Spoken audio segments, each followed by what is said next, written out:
ఒకటి గుర్తుపెట్టుకోండి, దేవుని మందిరంలోనికి ఒక్కసారి నువ్వు ప్రవేశించిన తర్వాత ఇక్కడ నువ్వు దేవునికి సమానమే.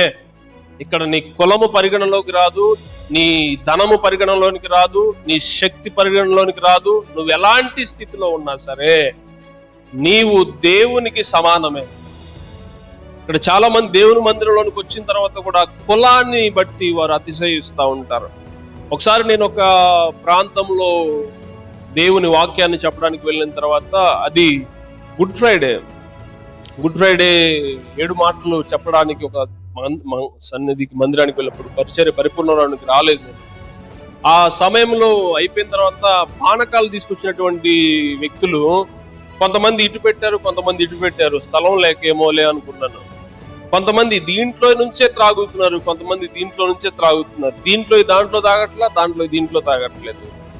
నాకు అనుమానం వచ్చింది, అబ్జర్వ్ చేస్తా ఉన్నాను, ఏంది పరిస్థితి అని. అంటే, సార్ వాళ్ళు పలానా క్యాస్ట్ వాళ్ళండి, వాళ్ళు ఈ క్యాస్ట్ తాగరండి.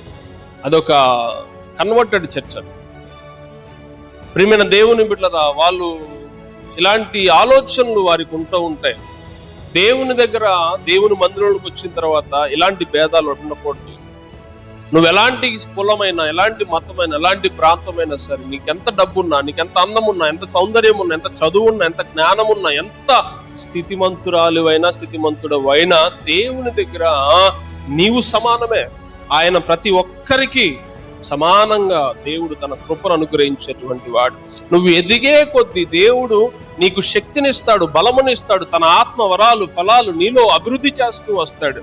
నువ్వు ఎప్పుడైతే దీన స్థితిని కలిగి, దీన మనస్సు కలిగి దేవుని దగ్గర తగ్గించుకొని దేవుని దగ్గర ఉంటారో, ప్రియమైన దేవుని బిడ్డరా, వారిని దేవుడు ఉన్నతంగా అభివృద్ధి చేస్తాడు. మీరు ఇక్కడికి వచ్చిన తర్వాత చిన్న బిడ్డలే, మనం వృద్ధాప్యంలో ఉండొచ్చు, 70 ఏళ్ళు, 80 ఏళ్ళు, 60 ఏళ్ళు, 40 ఏళ్ళు, ఎంతైనా ఉండొచ్చు. ఇక్కడ దేవునికి అందరూ సమానమే. ఈ విషయాన్ని ఎప్పుడు దృష్టిలో పెట్టుకోండి.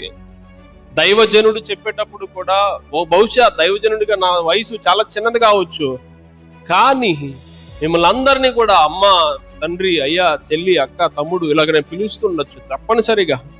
కానీ మీకు బోధించేటువంటి స్థితిలో మాత్రం మన చూడకుండా వాక్యాన్ని నేను చెప్పగలిగితేనే మీ ఆత్మలకు మేలు కలుగుతుంది, మీ ఆత్మలు జీవంలోనికి వస్తాయి. అంతేగాని ఇక్కడ పలానా కొలకోళ్ళని, లేకపోతే పలానా ఉద్యోగస్తులని, పలానా వ్యాపారస్తులని, పలానా అమ్మ, పలానా అయ్యా, ఇది ఏమి దేవుని మందిరంలో ఉండవు. ఇక్కడ మనమందరము కూడా ఒకటే. దేవునికి మహిమ కలుగునుగాక.